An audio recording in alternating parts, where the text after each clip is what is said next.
이곳은 경상북도 예천군 회룡포 물돌이 마을입니다. 낙동강이 이렇게 돌아나가는 아름다운 마을이죠. 자, 이 장소에 이렇게 아름다운 마을이 있어야 하는데 이 장소에 이런 재련소가 들어서 있습니다. 여기는 경상북도 봉화군 석포면 낙동강 최상류입니다. 그러니까 여기에 이렇게 휘돌아 나가는 물이 내려가서 여기를 이렇게 지나가는 겁니다. 끔찍하죠. 영풍 석포 재련소입니다. 카드뮴 등 각종 중금속을 배출하는 아연 제조 공장입니다. 재련, 그런 뜻입니다. 말이 되는 겁니까 이게?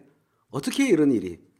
낙동강 최상류에 이런 유해물질, 중금속을 배출하는 공장이 어떻게 가동될 수가 있을까요? 많은 환경운동가들이 이 석포재련소를 없애기 위해서 노력을 하고 있습니다만은 결실을 보지 못하고 있습니다.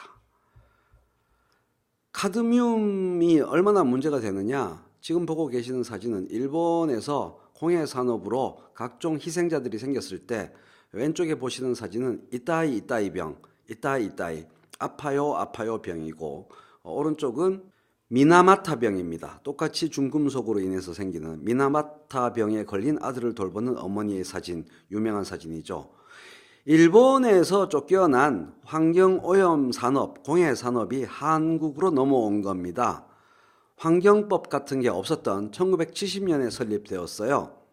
설립 당시에는 주변에 아연 원석이라도 있었죠. 그런데 지금은 없어요. 해외에서 원석을 수입해서 이곳에서 아연을 재련하면서 각종 중금속을 배출하고 있습니다.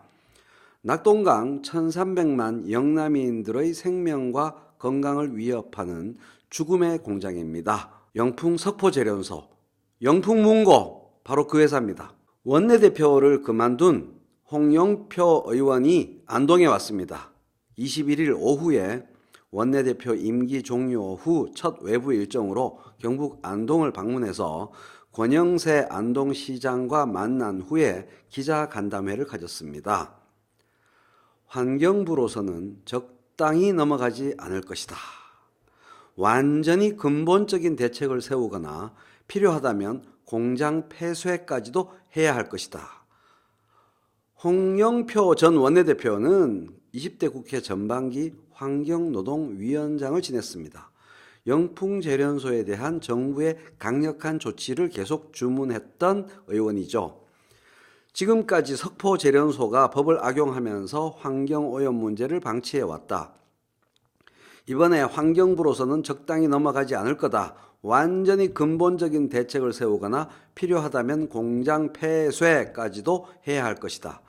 문재인 정부 들어 제가 석포재련소 문제를 국회에서 문제 제기를 했지만 환경 문제에 대한 1차적 조사와 처벌 권한은 지자체에 있네요. 도와 군에 있다.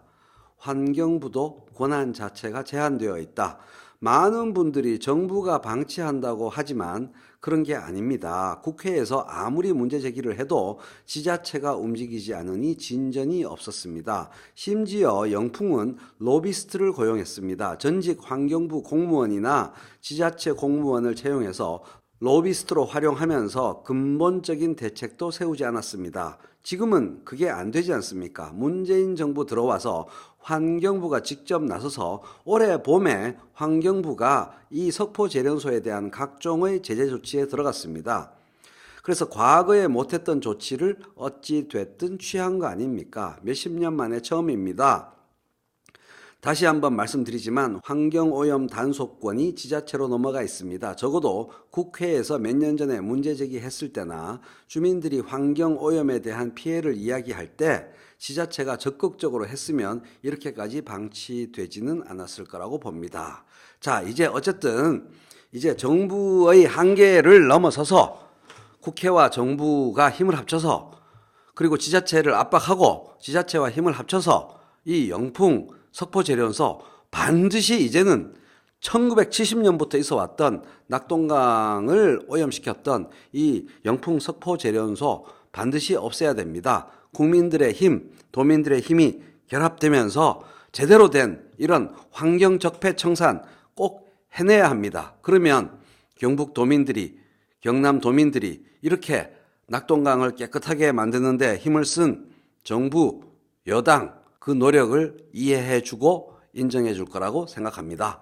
홍영표 전 원내대표 잘 내려가셨고요. 열심히 활동하셔서 반드시 석포제련소 없애주시기 바랍니다. 국민들도 도민들도 힘을 보태겠습니다.